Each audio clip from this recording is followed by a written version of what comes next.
அது இது முதற்கட்ட விசாரணையில் அவர் வந்து அவர் சொன்னதை சொல்கிறேன்.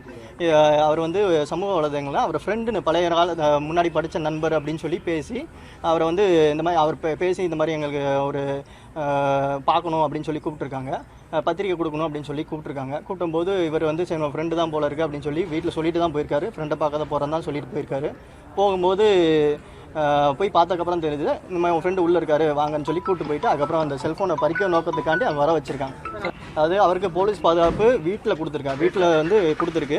அவர் வந்து நான் என் ஃப்ரெண்டை பார்க்க போகிறேன், நான் அவராக தன்னிச்சா தான் போயிருக்காரு. போலீஸ் பாதுகாப்பு வந்து நம்ம எங்கே போகிறீங்கன்னு எப்போ கேட்பாங்க, போலீஸ் கேட்டிருக்காங்க நீ எங்கே போகிறீங்க தகவல் சொல்லிட்டு போங்க, இல்லை என் ஃப்ரெண்டை தான் பார்க்க போகிறேன் அப்படின்னு சொல்லிட்டு அவர்கிட்ட போலீஸ்டையும் சொல்லியிருக்காரு, அம்மாட்டையும் சொல்லி நான் போயிட்டு வந்துடுறேன்னு சொல்லிட்டு தான் போயிட்டு வந்தேன். ஃபோன் போன காரணத்தினால இன்ஸ்டாகிராமோட ஐடியை நாங்கள் ரெக்கவரி பண்ணிட்டோம். அதோட பாஸ்வேர்டு அவருக்கு மறந்து போயிடுச்சுன்னு சொல்கிறாரு. மேலும் அந்த இன்ஸ்டாகிராம் ஐடியை வந்து ரெக்கவரி பண்ணுறதுக்காண்டி மெயில் ஐடியில் ஃபர்கெட் பாஸ்வேர்ட் கொடுத்து நாங்கள் ட்ரை பண்ணி பார்த்துட்டு இருக்கோம். மெயில் ஐடி பாஸ்வேர்டு மறந்து போனதாக சொல்லிட்டு இருக்காரு. அவர் கொஞ்சம் பதத்தில் இருக்காரு. அதனால கொஞ்சம் தெளிவானவனையும் விசாரிச்சு